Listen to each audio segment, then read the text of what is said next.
మీరు మీ అభిమాన shows and serials TV కన్నా ముందు ఈటీవీ విన్ యాప్లో చూడండి. Download and subscribe to ETV win app. 99 రూపాయలు మాత్రమే.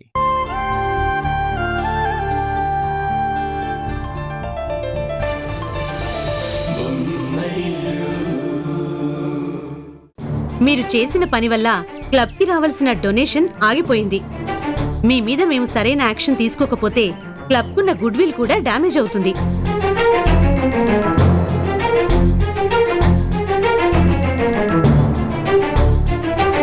అందుకే మేము ఆలోచించి తీసుకున్న నిర్ణయమే మీ రిజిగ్నేషన్.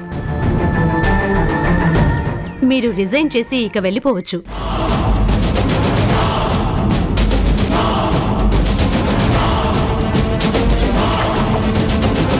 ఏంటి షాక్ అయ్యారా? చూడండి, మీ గురించి మొత్తం తెలుసుకొని ఇక్కడికి వచ్చాను. మీరు కిరణ్మయి మేడంకి తెలియకుండా ఎప్పుడెప్పుడు ఎవరెవరికి రూమ్ ఇచ్చారో అన్నీ తెలుసుకునే వచ్చాను.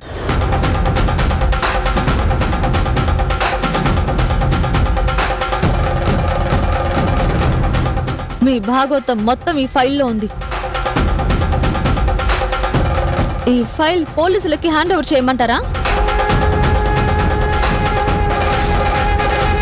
మీరు నా ఒక్కదానికి రూమ్ ఇవ్వమని చెప్పారు, కానీ మీరు ఇద్దరికి రూమ్ ఎలా ఇచ్చారు? క్షమించండి మేడం, ఏదో డబ్బు కోసం కక్కుర్తిపడి ఈ తప్పుడు పని చేశాము. ఇంకెప్పుడు ఇలాంటి తప్పు చేయ మేడం. తప్పు చేసి క్షమించమని అడిగితే అయిపోతుందా? మీరు చేసిన తప్పు విలువ మా అత్తయ్య గౌరవం. గౌరవంగా బ్రతికే ఆవిడ్ని పోలీసుల ముందు సంజయ్ ఇచ్చుకునేలా చేశారు. ఇంతకీ మీ చేత ఇదంతా చేయిస్తున్నది ఎవరు? మా చేత ఎవరూ చేయించలేదు మేడం. నిజం చెప్పరా? సరే అయితే ఈ డీటెయిల్స్ ని పోలీసులకి హ్యాండ్ ఓవర్ చేస్తాను. వాళ్లే చెప్పిస్తారు ఎవరు ఇదంతా చేయిస్తున్నారు. మేడం, పోలీసుల వరకు వెళ్తే మా జీవితాలు నాశనం అయిపోతాయి. మేం బయట తలెత్తుకుని తిరగలేని పరిస్థితి వస్తుంది. మా కుటుంబం అంతా మా మీద ఆధారపడి ఉంది. మాకేమన్నా అయితే మా కుటుంబం అంతా అన్యాయం అయిపోతుంది మేడం. ఈ ఒక్కసారికి క్షమించండి మేడం. సరే అయితే మీరు ఇంతలా ప్రాధాయపడుతున్నారు కాబట్టి నేను చెప్పినట్టు చేస్తే మిమ్మల్ని వదిలేస్తాను. చెప్పండి మేడం, మీరేం చెప్పినా చేస్తాము. మమ్మల్ని గండం నుంచి బయటపడేయండి మేడం. ఇప్పటి వరకు నాకు చెప్పింది మొత్తం మళ్ళీ చెప్పాలి. నేను ఎవిడెన్స్ గా రికార్డ్ చేస్తా. సరే మేడం. చెప్పండి.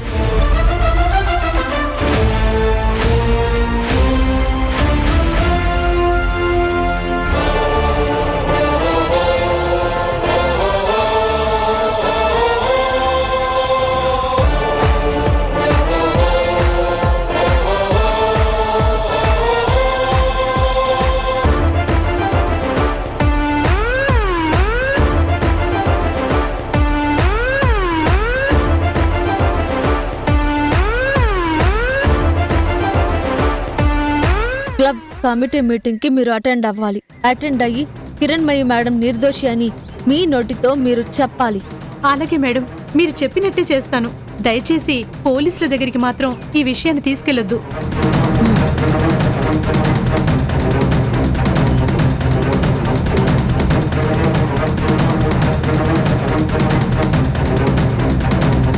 అమ్మయ్యా, ప్రూఫ్స్ దొరికాయి కాబట్టి అత్తయ్య సేఫ్.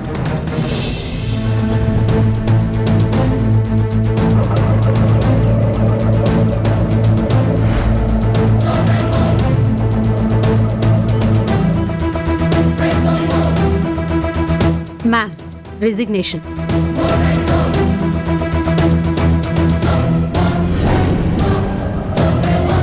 అన్న కొంచెం తొందరగా వెళ్ళండి.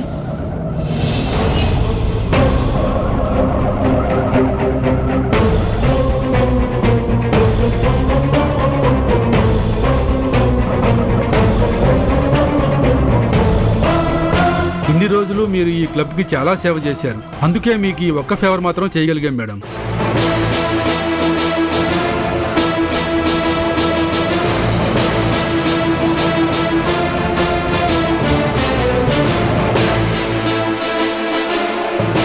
క్లబ్ మీద పోలీస్ రైడింగ్ జరిగిందన్న విషయం మీడియాలో రాకుండా మేనేజ్ చేయగలిగాం.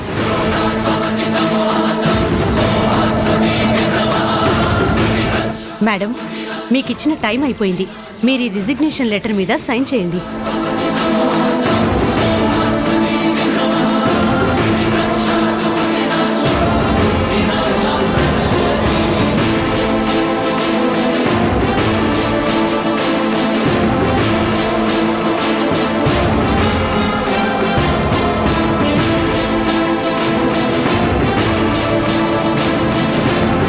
కొంచెం ఫాస్ట్.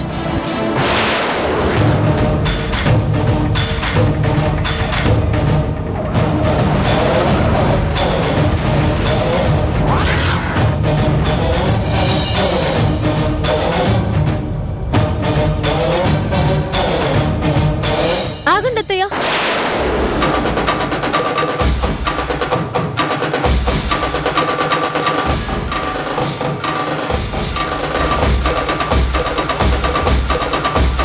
ఒకసారి నా దగ్గర ఉన్న ఈ వీడియోని చూడండి. ఏంటది? మీకు కావాల్సిన ఆధారాలు, మా అత్తయ్య ఏ తప్పు చేయలేదు అని నిరూపించే సాక్ష్యాలు.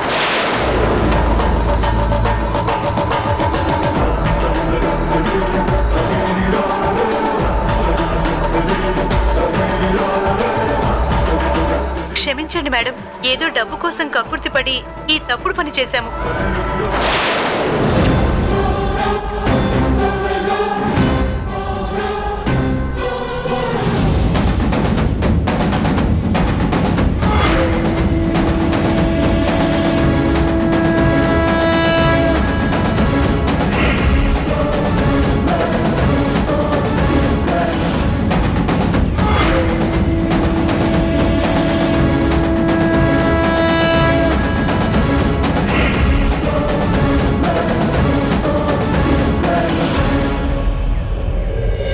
ఇప్పటికైనా మా అత్తయ్య ఎలాంటి తప్పు చెయ్యలేదు అన్న విషయం మీకు అర్థమైందా?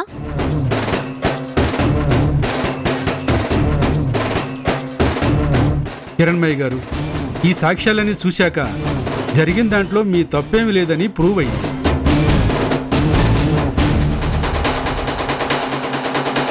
మీ మీద అనుమానంతో మిమ్మల్ని ఇబ్బంది పెట్టినందుకు మమ్మల్ని క్షమించండి. కిరణ్మయ్య గారు, we're once again sorry.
Kiranmai, what happened?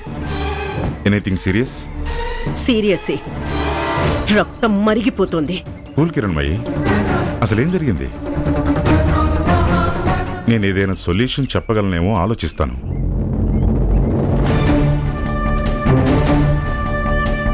ఇలా అసహనంగా ఉన్నప్పుడు విషయం షేర్ చేసుకుంటే ఉపశమనం కలుగుతుంది. చెప్పు, విషయం ఏంటి?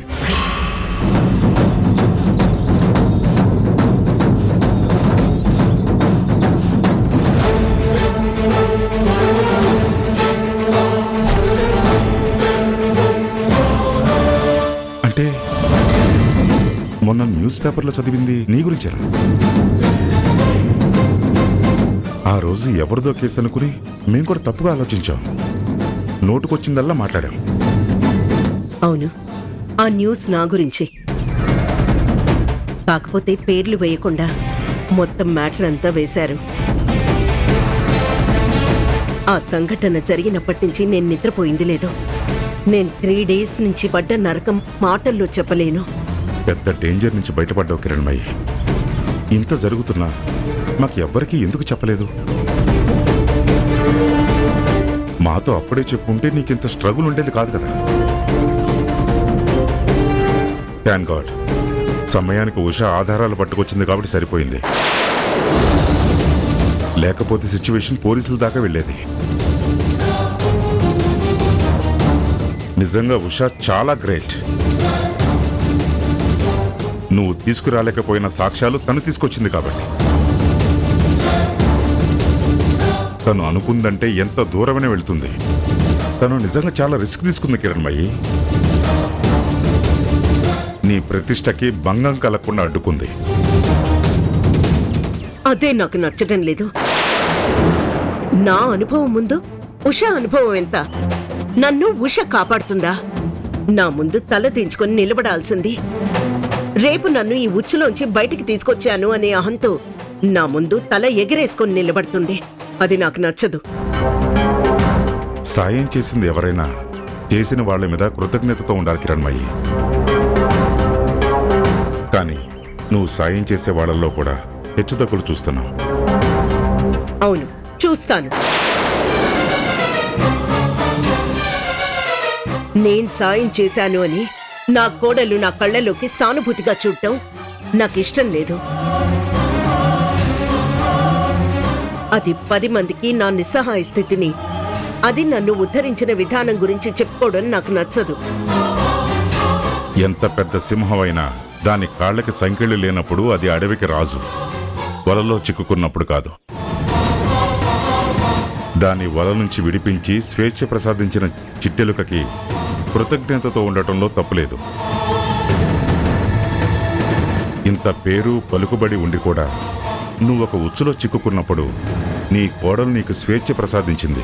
తను చేసిన దానికి కాస్త కృతజ్ఞతగా ఉండలేకపోతున్నావా? కృతజ్ఞతగా ఉండలేను. ఎందుకంటే నా కోడలి సహాయం తీసుకోవడం నాకు ఇష్టం లేదు కాబట్టి.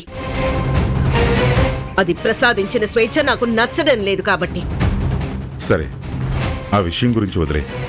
అయినా ఆ రిసెప్షనిస్ట్కి ఎంత ధైర్యం? నీ దగ్గర నమ్మకంగా పనిచేస్తూ నీకే వెన్నుపోటు పడవటానికి ట్రై చేస్తుందా? ఇలాంటి వాళ్ళని అంత ఈజీగా వదలకూడదు కిరణ్మయి.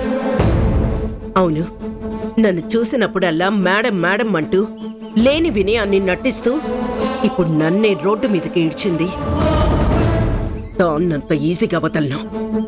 ఇంత పెద్ద ప్లాన్ వేసి నిన్ను ఇరికించింది అంటే అది ఆ రిసెప్షనిస్ట్ సింగిల్గా చేసిన పని కాదేమోనని నాకు అనిపిస్తుంది. తన వెనక ఎవరో ఉండి మొత్తం మ్యాప్ వేశారేమో నాకు అనిపిస్తుంది. లేకపోతే ఏదో నెల జీతం కోసం నీ దగ్గర పనిచేసే అనితకి నీ మీద ఎలిగేషన్ రైజ్ చేసి తప్పించుకునేంత ధైర్యం ఉండదు. తన వెనక ఏదో పెద్ద హస్తమే ఉండుంటుంది. అది ఎంత పెద్ద హస్తమైనా, వాళ్ళెంత పరపతి ఉన్నవాళ్ళైనా నేనాగేది లేదు.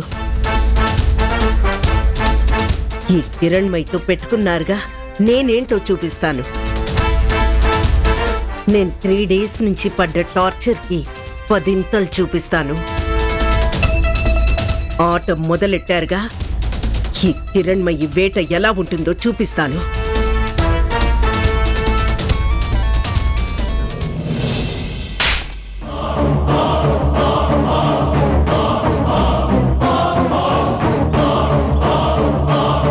వంద యుద్ధాలు చేసి గెలిచిన రాజ్యం ఒక్క వెన్నుపొట్టుతో చేజారినట్టయింది. చెప్పిన పని చెప్పినట్టు చేయడం చేత కాకపోతే అసలు చేయడమే మానేయాలి. మన గుట్టు తెలియకుండా ముగించాల్సిన పనిని రచ్చరచ్చ చేశాం. ఆ ఉషా క్లబ్ కి వచ్చినప్పుడు నువ్వు జాగ్రత్తగా డీల్ చేస్తుంటే ఈ పాటిగా కిరణ్మయి జైల్లో కూర్చొనుండేది. శత్రువు కథ ముగిసిపోయే చివరి క్షణంలో ఆధారాలన్నీ ఆయుధంలా వాళ్ల చేతికిచ్చి చచ్చావు. ఉషా మేడం అంత తెలివిగా ఆలోచించి మనం చేసిన పనిని కనిపెట్టేస్తుందని నేను అస్సలు ఊహించలేదు మేడం. నోర్మొయ్, అది తెలివిగా ఆలోచించలేదు. నువ్వు తెలివి తక్కువగా దొరికిపోయావు.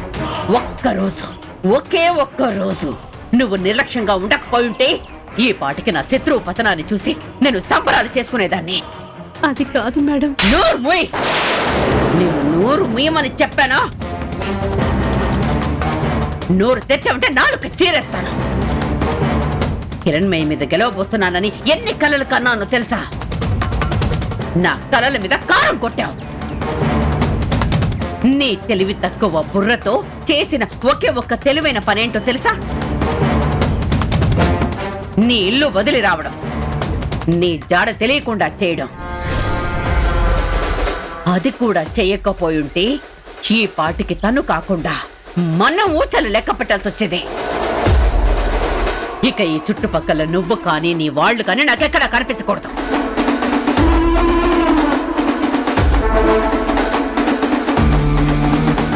సరే మేడం, నేను ఇక్కడి నుంచి దూరంగా వెళ్ళిపోతాను మేడం. ఇంకొక విషయం, ఇన్ కేసు నువ్వు దొరికిపోతే నన్ను ఇరికించి నువ్వు తప్పించుకోవాలని చూస్తున్నావేమో, అది అంత ఈజీ కాదు. అయ్యో మేడం, నేను అలా ఏమీ అనుకోవట్లేదు మేడం. నువ్వు అనుకోకపోయినా నీ తలరాత వాగోక ఆ కిరణ్మయి కంటపడితే పరిస్థితులు నీ చేత ఏదైనా చేయిస్తాయి. అందుకే నా జాగ్రత్తలో నేనున్నాను. నేను నీతో మాట్లాడినట్టు కానీ నిన్ను ఈ పని చేయమని చెప్పినట్టు కానీ ఒక్క ఆధారం కూడా లేకుండా చేశాను. నువ్వు కానీ కిరణ్మయికి దొరికావంటే బుక్క ఎది నువ్వు మాత్రమే, శిక్ష పడేది నీకు మాత్రమే. కాబట్టి ఆ కిరణ్మయి కంటపడకుండా పారిపో. సరే మేడం.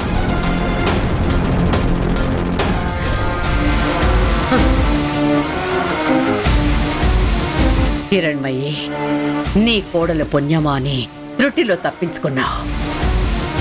ఎన్నాళ్ళని ఈ స్వర్ణాబారి నుంచి ఎస్కేప్ అవుతావు. నిషా విషయంలో నా ఫ్యామిలీ అనుభవించిన అవమానానికి ప్రతీకారం తీరే వరకు ఈ స్వర్ణ స్కెచ్లు వేస్తూనే ఉంటుంది.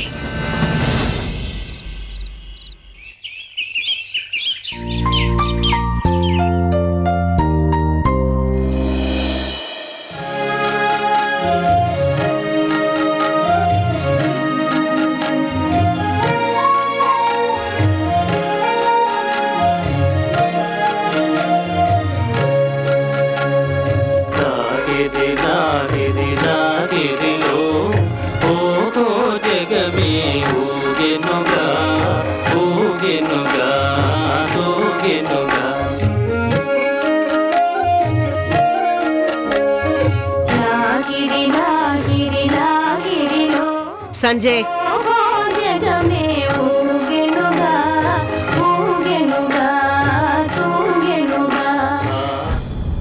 ఏంట్రా ఇది? ఏమైందమ్మా? నువ్వు ఆఫీస్కి రాకుండా ఇలా టీవీ చూస్తూ కూర్చుంటే ఎలా చెప్పు? నేను ఈ మధ్య చేస్తున్న పని ఇదేనమ్మా. ఆఫీస్లో నేను చేయడానికి పనేం లేదు కదా, వెళ్ళి రావడం ఒక్కడే మిగులుతుంది. దానికి బదులు ఇంట్లోనే కూర్చొని రిలాక్స్ అవడమే మంచిదని టీవీ చూస్తున్నాను.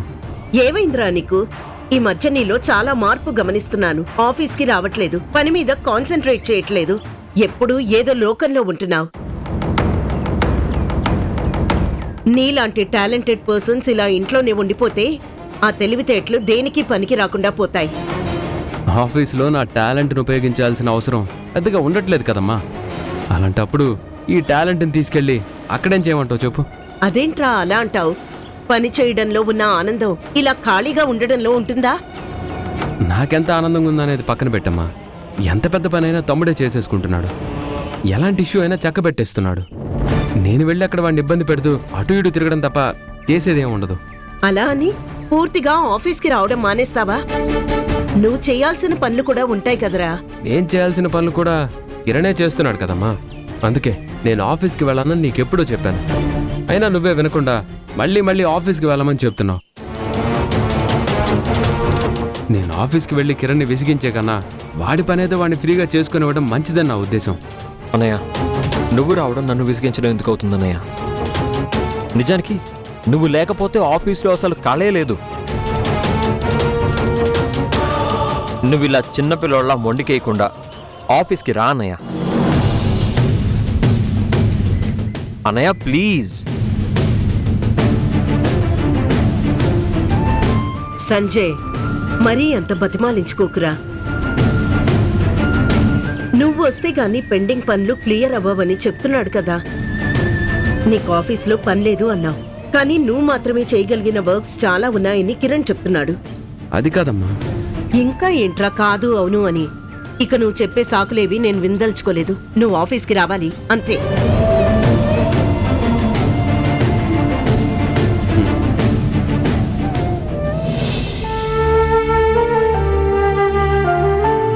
అమ్మ ఆర్డర్ వేసింది, నువ్వు కూడా తల ఊపావు. వెళ్ళి రెడీ అవు.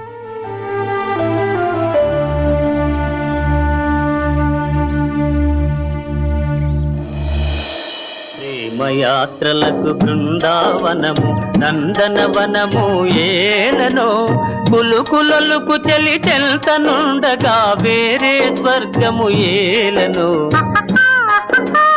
కులుకులొలుకు చెలి చెల్తనుండగా వేరే స్వర్గము ఏలనో ప్రేమయాత్రలకు బృందావనము నందనవనము ఏలనో.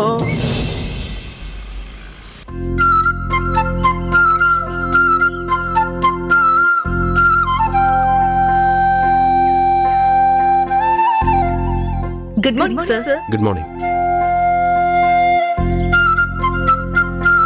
సంజయ్ సార్ ఆఫీస్ చూసుకునేటప్పుడు పనులన్నీ స్లోగా సాగేవి.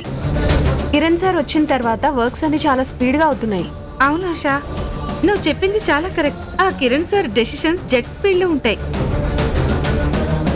ఆఫీస్ లో ఎంప్లాయీస్ కూడా అదే స్పీడ్ లో పరిగెత్తాల్సి వస్తుంది. ఆయన వచ్చాక మన కంపెనీ బిజినెస్ గ్రోత్ కూడా చాలా పెరిగింది. ఆయన అంత టాలెంటెడ్ కాబట్టే బిజినెస్ ఐకాన్ అవార్డు వచ్చింది.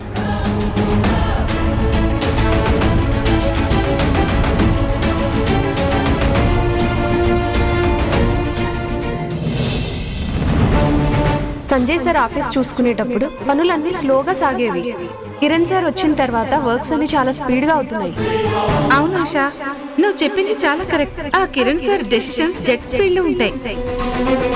నాకు తెలుసు నేను ఇక్కడికి వస్తే మనశ్శాంతి కోల్పోతానని. గొప్పగా గౌరవం పొందిన చోటే తక్కువగా చూసే పరిస్థితికి వచ్చాను. ఛ!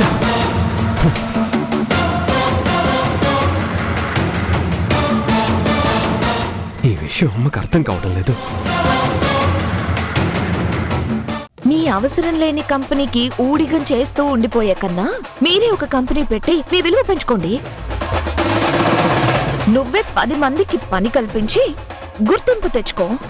ఒక భర్తగా నీ కలల్ని నేను నిజం చేస్తాను. కాకపోతే నువ్వు ఒక పని చేయాలి. నువ్వు బిజినెస్ చేయడానికి అత్తయ్య గారికి ఎలాంటి ఆబ్జెక్షన్ లేదని అత్తయ్య గారితో ఒక సైన్ చేయించాలి. ఏంటి సంజయ్ ఇలా వచ్చావు? ఆఫీస్ ఫైల్స్ అమ్మా, సైన్ పెడతామని తీసుకొచ్చాను.